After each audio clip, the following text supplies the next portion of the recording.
ناغي قرآن واغستو په یو څو ورځې مخکې په سویډن کې هغه وسو بلکې نفس سوزل نه بلکې تاسو ټولو خلکو به هغه ویډیو کتلی وي چې په دې لته باندې کله د شاره طرف نه وایي کله د مخکې طرف ته په لته باندې وایي کله هلته ګزار کي کله دلته ګزار کي بیا ورته اور ولګوي بلکې بیا خلک دومره زړور شو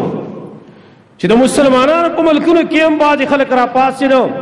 پرون لا بله ورځ یو بله ویډیو راله د مصر نه ویډیو راله مصر نه او دا د مسلمانانو کپړې اغوستلي دي قرآن بار ته راایستلی دی لاول پې شراب واړئ دبر پې لاول شراب واړئ بیا وایي داغه کتاب دی چې دې په ټوله دنیا کې دهشت خور کړی دی خلک یې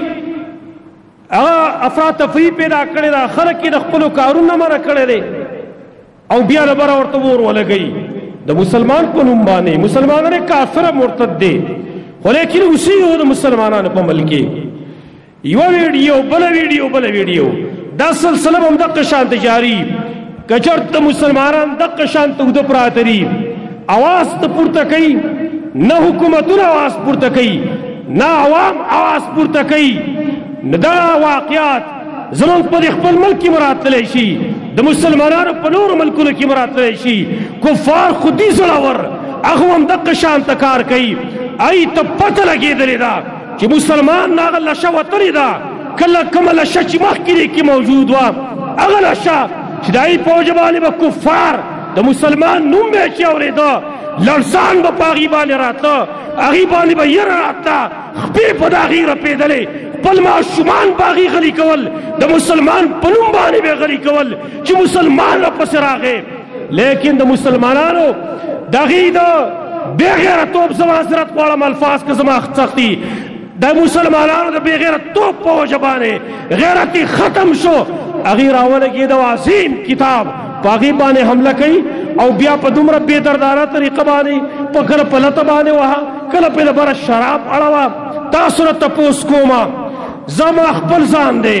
زما خپل ځان دی زما خپل رور دی زما ښځه ده زما بچي دي که د دې چېرته څوک بې حرمتي کوي ځان پې وژنم که ځان پې نه وژنم ټول پې ځان وژنو که خو زه زما بچي ښه دي زما مور پلار ښه دي که قرآن ښه دی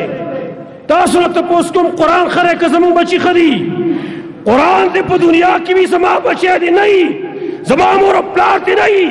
هېڅوک دې نه خو چې دا کلام په دې دنیا کې باقي پاتې وي د هغه عزت دې برقرار وي موږ ټول بې عزته شو خو چې د رب د کلام عزت برقرار وي په هغه عزت به زه څه وکړم په هغه عزت لعنت دی په هغه ژوند لعنت دی چې کوم ژوند کې قرآن د هغه بې حرمتي کېږي په کوم ژوند کې د پیغمبر بې حرمتي کېږي موږ له په دې خاورو کې رانیستل پکار دی ځان چې موږ دې د خاورو د لاندې شو د دې ژوند نه مرګ ښه دی چې په کوم ژوند کې زما د رب د کلام بې حرمتي کېږي شراب غوندې شی په هغې باندې د بر اړولی شي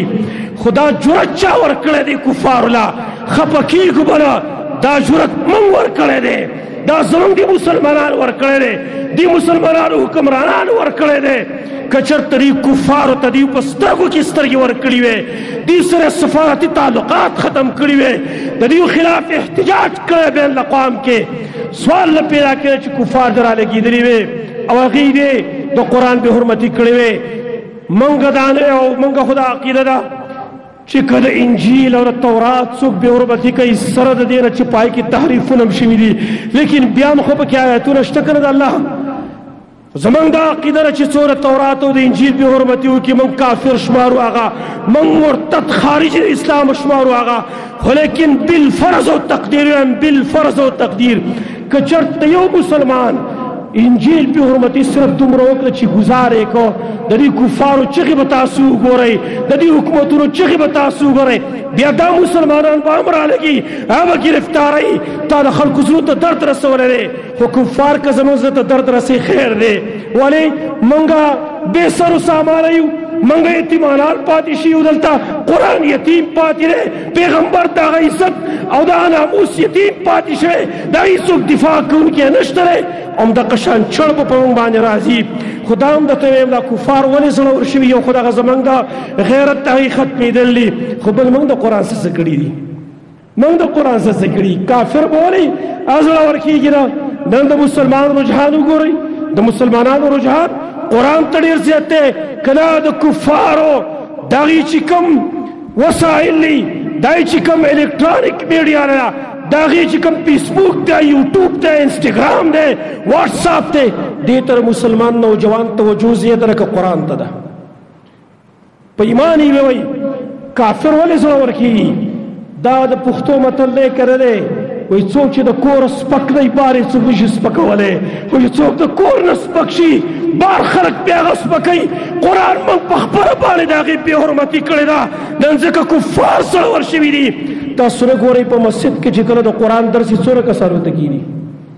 څومره کسان ورته کښېني او فیسبوک ته څومره کسان ناستي په ډیران باندې فیسبوک کوي په ډیران باندې په پوله باندې فیسبوک کوي او دلته په ښایسته جومات کې چې د الله کلام یو 15 منټه ویلی کېږي هغې ته زما نوجوان نسل نه دی تیار ځکه خو کفار زړور شو ستا په قرآن باندې چڼ راخېږي ستا په دین باندې چڼ راخېږي داسې ده وکړه د په ایمان یې وی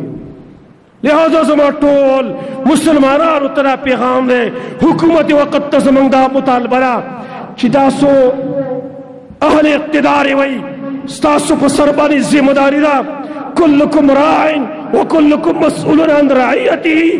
هر سړی دا ذمہ دار دی دا هر ذمہ دارۍ خپل تپوس کېدلی شي نو په هغې کې یو دا دی والامام راع وهو مسئول عن رعیته حاکم وقت حکمران دا ګوره ذمہ دار دی د ده نه به د خپلې ذمہ دارۍ تپوس کېدلی شي که محمد ابن قاسم د یوې زنانه په فریاد باندې کراچۍ ته رارسېده د کفار راجا طاهر په سترګو کې سترګې ورکولې نو د دغه خور فریاد ډېر غټ دی که نه زما د رب د قرآن زما د رب د قرآن دپاره خو هېڅوک سویډن ته ورنغی سویډن والا ته ونه ویله چې ستا زموږ سفارتي تعلقات ختم زموږ ستا سره نور